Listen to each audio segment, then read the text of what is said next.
சினிமாவுடைய வளர்ச்சிக்கு மிக முக்கியமான தேவை என்ன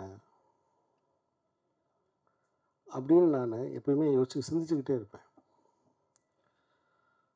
ஒரு சினிமாவுக்கு ஒரு திரையரங்கில் ஒரு சினிமா வருது, அது திரையரங்கில் வசூல் பண்ணுது. அப்புறம் அந்த படத்தை அந்த மக்கள் மறந்து போயிடுறாங்க. அப்போ இது ஒரு ஒரு வணிகம் மட்டும்தானா? இது ஒரு வணிகம் மட்டும்தானா? இது ஒரு சந்தை மதிப்பான ஒரு பொருள் மட்டும்தானா? இந்த கேள்வி எனக்கு ரொம்ப நாளா உள்ளுக்குள்ள இருந்துகிட்டே எனக்கு இருக்கு. ஸோ இதுக்கு என்ன செய்யலாம், என்ன மாதிரி விஷயங்களை கொண்டு வந்து முன்வைக்கலாம் அப்படின்னு நான் யோசிக்கும் பொழுது எனக்கு தெரிஞ்சது நிலம். அது என்னோட நிலம், என்னோட ஊர், நான் வாழ்ந்த வாழ்க்கை, நான் வாழ விரும்புகிற ஒரு வாழ்க்கை. அந்த மண் கதை அப்படிங்கனாலே அது நிலம்தான், நிலத்தோட சம்பந்தப்பட்டது. சினிமா உண்மையிலேயே ஒரு மாற்றத்தை சந்திக்கணும்னா இந்த இன்டர்வல்னு ஒன்று எடுத்துடணும். சினிமா உண்மையிலே ஒரு மாற்றத்தை சந்திக்கணும்னு பத்திரிகை நண்பர்கள் நீங்கள்லாம் அந்த கருத்து ரொம்ப முக்கியமான கருத்து நினச்சிங்கன்னா முதல்ல அந்த இன்டர்வல்னு ஒன்று எடுத்துடணும். உடனே தேட்டரில் இருக்கிறவங்க எல்லாம் இந்த ஸ்டால் வச்சுருக்கிற ஓனர்கள்லாம் என் மேலே கோவப்படக்கூடாது. பாப்கார்ன் வாங்குறவன் எந்த சூழ்நிலையும் வாங்கி தான் சாப்பிடுவான், இன்டர்வல் விட்டால் தான் சாப்பிடுவோம். அந்த காலத்தில் நாடகத்துறையிலிருந்து சினிமா வந்தது. சம்பூர்ண ராமாயணம் 3.5 மணி நேரம், 3.5 மணி நேரத்தையும் ஒரே நேரத்தில் போட முடியாது, அதனால 2 இன்டர்வல் விட்டுருக்காங்க. இது கொஞ்சம் கொஞ்சமாக போய் இப்போ ஒரு இன்டர்வலாக மாறி இருக்கு. நீங்கள் நல்லா பாருங்க, வெப் சீரிஸ் இங்கே வந்திருக்கு. ஆனால் தமிழ்நாட்டில் வெப் சீரிஸ்க்கு பெரிய வரவேற்பு இல்லை.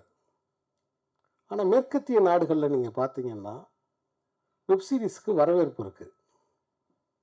என்ன காரணம்னா அவங்க முழு நீள படத்தை பார்த்து பார்த்து பழகியவர்கள், அவர்களுக்கு பாகமாக பார்க்கறதுக்கு பிடிச்சிருக்கு. நம்ம 2 எபிசோடாக பார்த்துக்கிட்டே இருக்கோம். First half second half, first half second ஆஃப்னு 2 எபிசோடாக பார்க்குறோம். அதனால தான் கூட ஒரு 3 எபிசோடை வச்சா நமக்கு பிடிக்க மாட்டேங்குது. அப்போ ஒரு சினிமா என்பது ஒரு முழு உடல். அதில் அரை மணி நேரம் போயிட்டு அதை ஸ்டாப் பண்ணிவிட்டு இதுக்கு முன்னாடி எப்படி இருக்குன்னு கேட்குறதே தவறு. முழு உடல், ஒரு முழு தரிசனம். அப்படி ஒரு முழு தரிசனம் இந்த கோழிப்பண்ணை செல்லத்துறையில் கண்டிப்பாக கிடைக்கும்.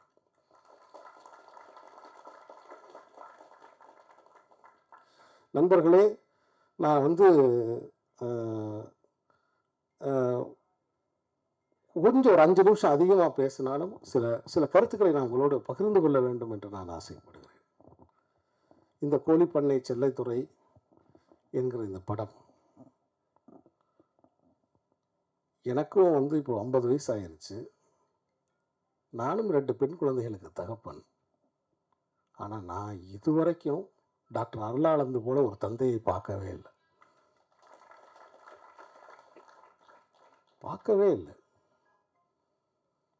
எனக்கு தெரிஞ்சு உதாரணம் சொல்றது கூட காவியத்தில் கூட ஆட்கள் இல்லை.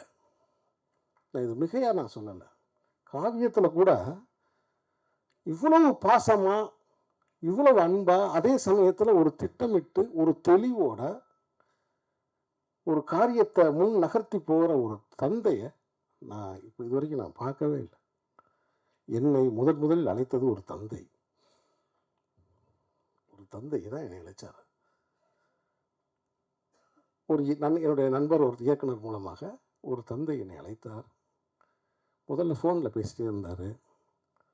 நான் சொன்னேன், என்னோடய பையனை ஹீரோவாக்கணும் அப்படின்னு சொன்னார். இது பாருங்கள், இப்போ அவர் பேசும்போது தெரியுது, ஏகன் பேசும்போது தெரியுது, இது சின்ன வயசுலேருந்தே இந்த கனவை ஊட்டி வளர்த்துருக்காரு.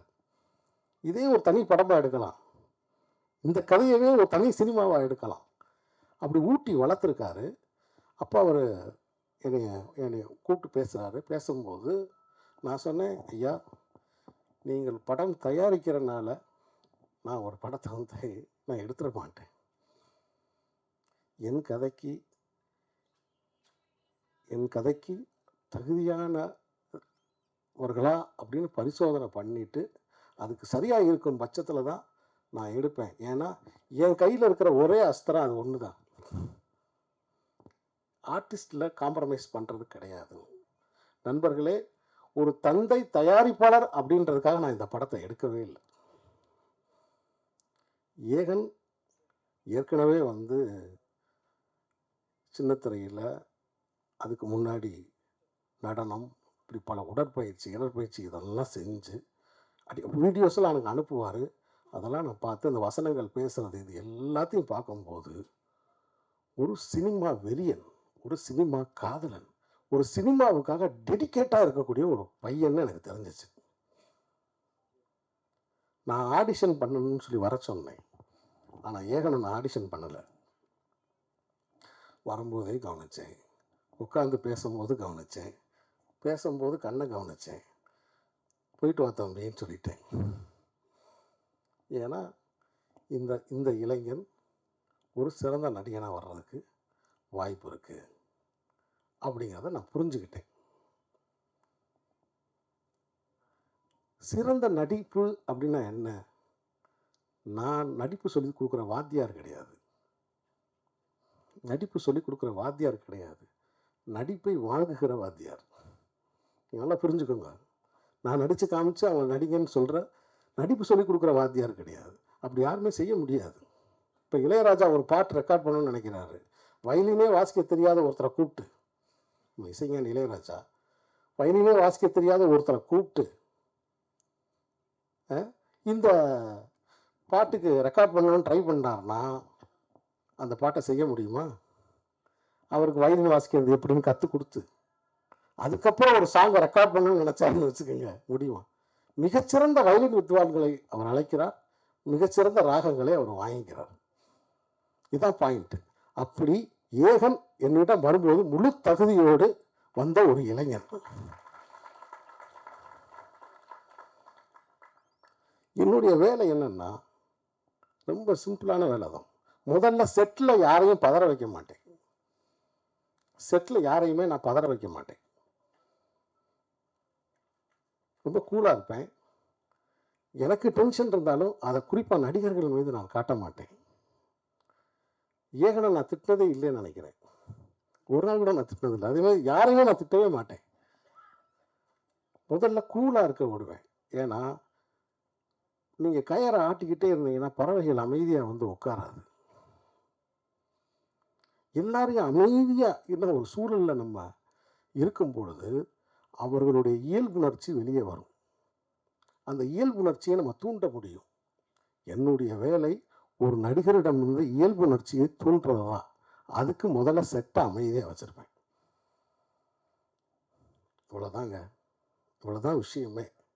அதனால் நான் யாரையும் அறிமுகப்படுத்தினதா நான் எப்பயுமே நினைக்கிறது கிடையாது. ஏகனுக்கு ஒரு ஒளிமயமான எதிர்காலம் இருக்குது.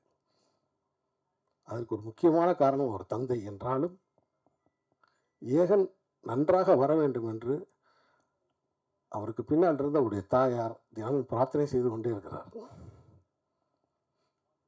வேண்டாத தெய்வங்கள் இல்லை, அதை வேண்டிக் கொண்டே இருக்கிறார்.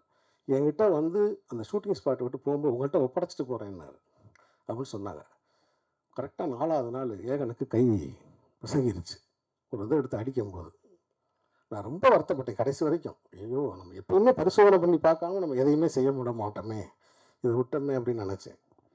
ஸோ அப்படி மேத்யூ பற்றி சொல்லணும்னா இந்த 2 பேருக்குமே சினிமா நல்லா தெரியும். 2 பேருக்கு நல்லா சினிமா தெரிஞ்சா ஒரு சினிமா தெரிஞ்ச இயக்குனர் நடுவில் எவ்வளோ தவிப்படணுப்பான்னு மட்டும் பாருங்க. நான் சொல்கிறேன், உங்களுக்கு புரியுதா? அந்த நேரத்துலலாம் என்னை காப்பாற்றின பெருமான் அவர் தான். ஸோ ரொம்ப அற்புதமான பிள்ளை. நான் பார்த்து ரொம்ப வியந்துட்டேன். இந்த வயசில் இவ்வளவு பொறுப்புணர்ச்சி, இவ்வளவு கடமை உணர்ச்சி, ஒரு பிளான். ஒன்றும் இல்லைங்க, ஒரு நாள் ஏதோ ஒரு 1 ஏக்கர் நிலம்னு சொன்னேன். அது எத்தனை ஃப்ளாட்டுன்னு சொன்னாப்புல. நான் வந்து அரண்ட்டேன். என்னடா ஒரு ஏக்கர் இடம்னு ஏதோ சொன்னேன். ஒரு ஒரு ஒரு ஒரு ஏக்கர் 20 சென்ட் தம்பி அப்படின்னேன். அப்படியா சார்? அப்படின்னா அது இத்தனை ஃப்ளாட்டு சார் அப்படின்னாப்புல. ஸோ அந்த அளவுக்கு அறிவு, நுட்பம் எல்லாமே அவங்க தந்தை வந்து அந்த அளவுக்கு பிள்ளைகள பிறருக்கு முன்னுதாரணமா அவரு இருக்காரு. இந்த நல்ல சந்தர்ப்பத்தில நான் நெறைய எல்லா கலைஞர்கள பத்தியும் பேசணும். சத்யா பத்தி சத்யா தேவி. நான் சத்யா தேவி இதுக்கு முன்னாடி நடிச்ச அந்த ஆடியோ லான்ச்ல நான் பார்த்துருக்கேன். பட் எனக்கு ஞாபகம் இல்ல. நான் அந்த இன்ஸ்டாகிராம் பார்த்தேன். அந்த இன்ஸ்டாகிராம்ல அபிநயம் புடிச்சா ஒரு பொண்ணு ஆடிட்டே இருந்துச்சு. யார்ரா அது? கருப்பா இருக்கிற கேஆர் விஷயம் மாதிரி இருக்கு. கூப்பிடுங்கடா அப்படின்னு சொன்னேன். அதுக்கப்புறம் சங்கர் தம்பி தான் கூப்பிட்டு வந்தாப்புல. அப்படிதான் இருந்துச்சு. அதே மாதிரி எனக்கு வந்து என்னன்னா, நம்ம அந்த ஊரோட மனத்தோட இருக்கணும். ஏன்னா நான் வந்து என்னன்னா, நெறைய படங்கள்ல கொண்டு போய் பெயிண்ட் அடிச்சு பிள்ளைகள பூரா கலர டல் பண்ணி வெயில்ல அலைய விட்டு ரொம்ப கஷ்டப்படுத்தியிருக்கோன்றத இயல்பாவே அழகா வரணும் அப்படின்றதுக்காண்டி, அப்படி நாங்க வந்து இந்த படத்துல நான் செலக்ட் பண்ணேன். அதே மாதிரி குட்டி புலி, தினேஷு ரொம்ப சிறப்பான நடிப்பு. நீங்க சிறப்பான நடிப்பு. அப்புறம் அப்படி நெறையா பேரு நவீனு, உமா மேடம்மு, இப்படி பவா செல்லத்துரை இந்த படத்துல ரொம்ப சிறப்பா நடிச்சிருக்காரு. லியோ சிவகுமார். அப்படி நெறைய நடிகர்கள் இந்த படத்துல தன்னோட பங்களிப்ப குடுத்துருக்காங்க. ஆ குறிப்பிட்ட நேரத்துல, குறிப்பிட்ட காலத்துல இந்த படம் பதியப்பட்டுருச்சு. இந்த கோழிப்பண்ணை செல்லைத்துறை அப்படிங்கிற படம் முக்கியமான ஒரு விஷயத்த சொல்லுது. வாழ்க்கை என்னை கைவிட்டுருச்சு. இந்த வாழ்க்கையில நான் தோத்து போயிட்டேன். இந்த வாழ்க்கையில எனக்கு யாருமே இல்ல அப்படின்னு யாராவது நினைச்சீங்கன்னா, அவங்களுக்கு இந்த படத்துல ஒரு செய்தி இருக்கு. அவங்களுக்கு இந்த படத்துல ஒரு செய்தி இருக்கு. இந்த பிரபஞ்சம் எந்த ஒரு தனி மனிதனையும் கைவிடுவதில்லை.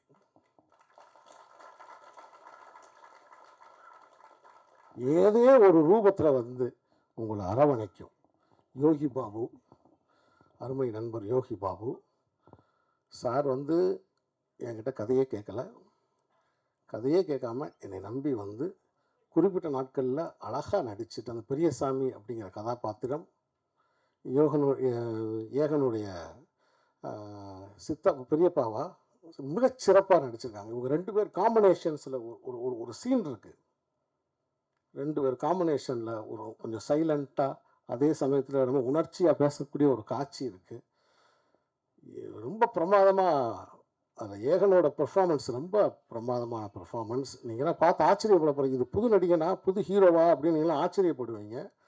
அப்படி சர்வதேச விருதுகளும் தேசிய விருதுகளும் ஏகனுக்கு காத்துக்கிட்டாரு. படத்தில் இருக்கக்கூடிய எல்லா நடிகர்களும் இயல்பா நடிக்கலைன்னா அந்த படம் வந்து இன்னைக்கு ஆக்லாண்டில் வந்து அமெரிக்காவில் அது செலக்ட் ஆகிருக்காது. 18ஆம் தேதி அந்த படம் அங்கே திரையிடுறாங்க.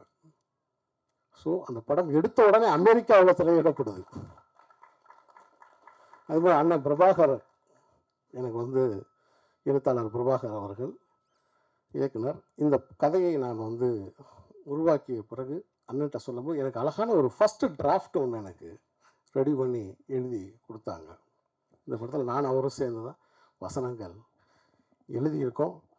அப்படி பெரிய ஒரு உழைப்பு இந்த படத்தில் இருக்குது. இந்த விழாவுக்கு வந்து சிறப்பித்த மக்கள் செல்வன் விஜய் சேதுபதிக்கு என்னுடைய நன்றி.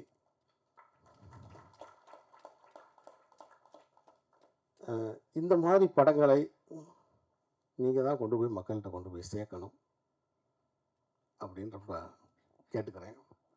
இந்த படத்தில் வந்து ரொம்ப கொஞ்சம் தண்ணி மட்டும் வந்தாங்க.